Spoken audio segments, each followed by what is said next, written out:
सुभद्रा अपने आंगन में बैठकर गेहूं साफ कर रही थी। सर पर जोरों की धूप थी। उसे देखकर उसकी बहू झोपड़ी से बाहर आई और उससे बोली, माँ जी कब से आप ये गेहूं साफ कर रही हो? अब चलिए अंदर आ जाइए, नहीं तो धूप लग जाएगी, और एक साथ इतनी देर में धूप में काम करोगी तो तबीयत खराब हो जाएगी। मेरा सारा काम खत्म हो गया, अंदर आ जाइए, मैं भी आपकी मदद कर देती हूँ। फिर दोनों सास बहू अंदर झोपड़ी में गेहूं साफ करने लगती है। तभी सुभद्रा की बेटी अंजलि अपनी माँ से कहती है, माँ क्यों थोड़े से पैसों के लिए बेकार की इतनी मेहनत करती हो?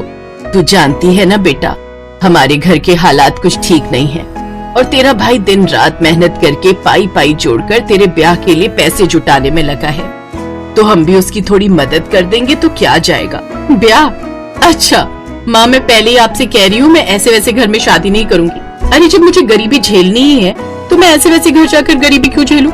और अगर गरीब घर में मेरी शादी हुई ना तो पहले ही कह देती हूँ, मैं वहाँ से भाग कर आ जाऊंगी।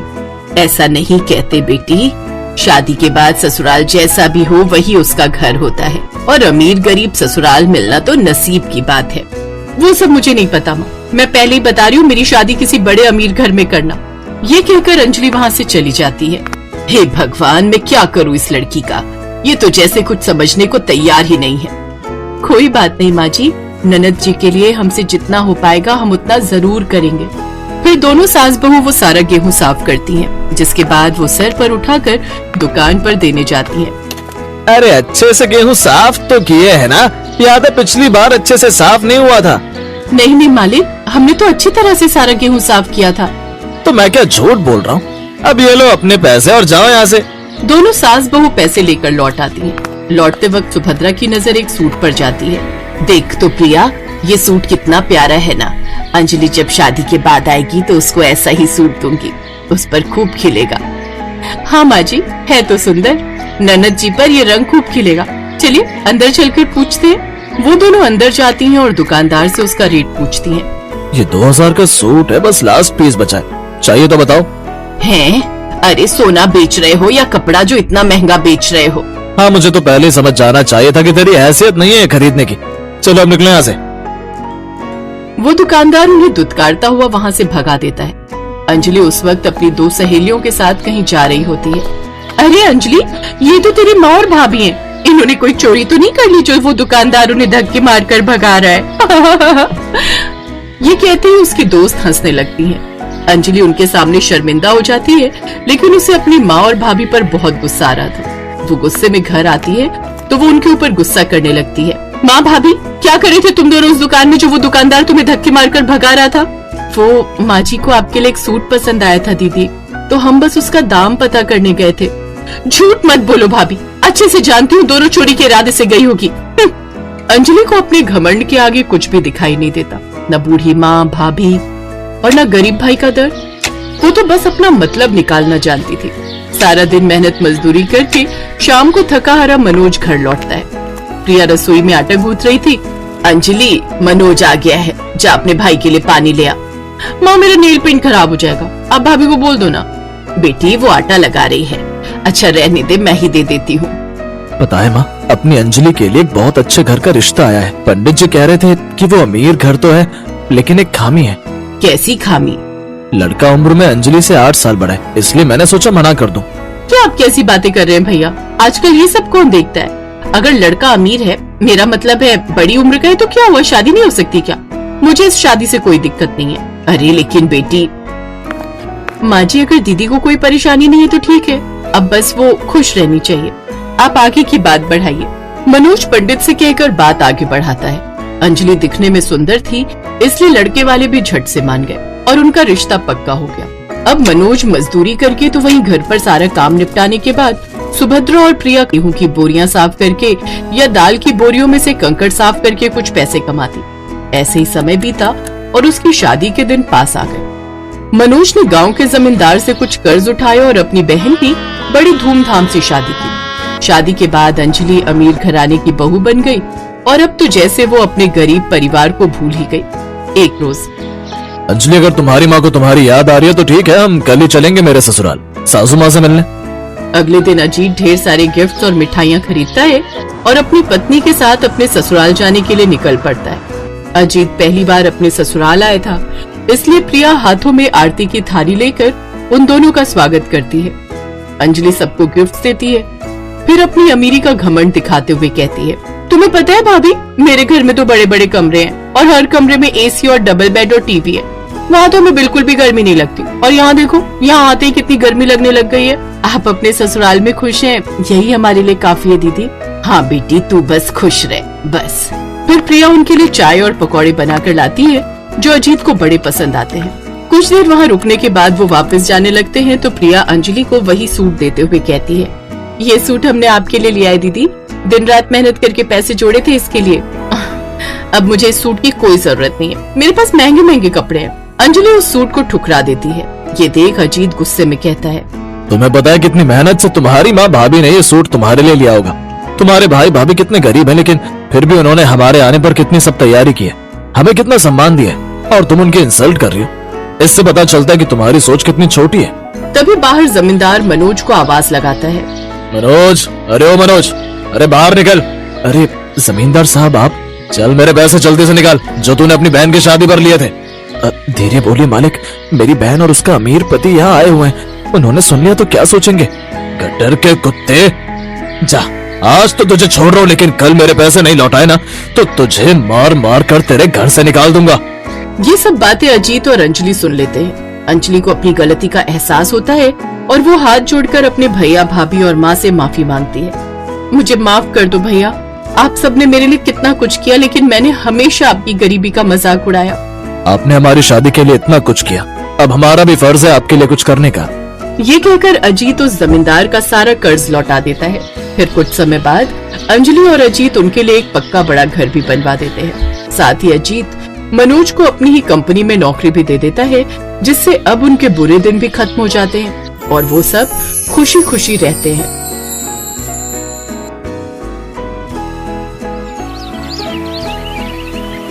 जानकी के 3 बच्चे थे, जिसमें से 2 लड़के विनोद और प्रमोद और एक लड़की कविता थी। बिन बाप के बच्चों को जानकी ने खूब लाड प्यार से पाला। उसने कभी उन्हें कोई तकलीफ नहीं होने दी। माँ बाप दोनों की जिम्मेदारियां उसने बखूबी निभाई। समय बीता और तीनों बच्चे जवान हो गए। विनोद और प्रमोद अच्छी कंपनी में नौकरी पर लग गए, जहाँ उन दोनों को अपने मालिक की अमीर घर की 2 बहनों नैन्सी और सुप्रिया से प्यार हो गया। जानकी को भी दोनों लड़कियां पसंद आ गई। फिर सबकी रजामंदी से शादी की तारीख पक्की हो गई।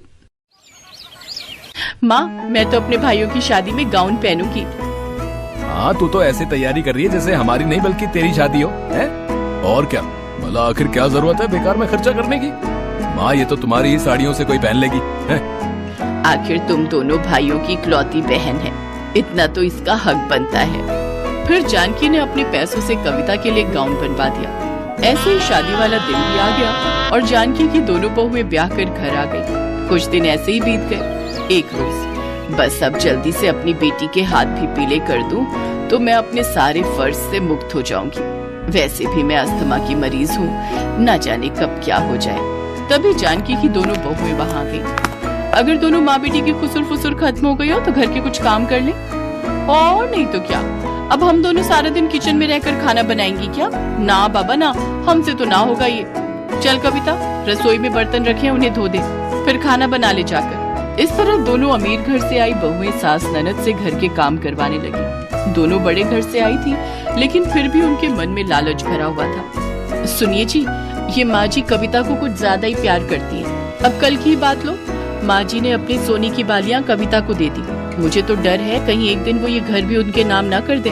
और क्या, वैसे भी किसी के मन में कपट आते कहाँ देर लगती है। दोनों बीवियों ने अपने पति के मन में बीज बो दिया। फिर क्या था, अगले ही दिन विनोद और प्रमोद वसीयतनामा लेकर अपनी माँ के पास पहुँच गए।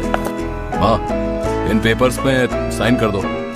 कैसे पेपर्स और क्या लिखा है इसमें? यही कि आपको कुछ हो गया तो आपकी ये सारी प्रॉपर्टी हमें बढ़ जाएगी। अपने जीते जी तो मैं ऐसा नहीं करूँगी। माँ, आप मेरी चिंता क्यों कर रही हो? और वैसे भी अभी तो मैं पढ़ ही रही हूँ। आप ये घर बेझिझक होकर साइन कर दो। अपनी बेटी की बात मानकर जानकी ने वैसा ही किया। लेकिन अब तो जैसे नैन्सी और सुप्रिया का सपना पूरा हो गया। एक रोज दोनों भाई ऑफिस के काम से शहर से बाहर गए होते हैं और कविता की दोनों भाभियां किटी पार्टी में गई होती हैं। तभी अचानक जानकी की तबीयत खराब हो जाती है। दोनों भाभियां फोन नहीं उठा रही, अब क्या करूं? माँ, तुम चिंता मत करो, मैं तुम्हें अभी अस्पताल लेकर चलती हूँ। कविता बाहर ऑटो ढूंढने जाती है, लेकिन जब तक वो वापस आती तब तक जानकी दम तोड़ चुकी थी।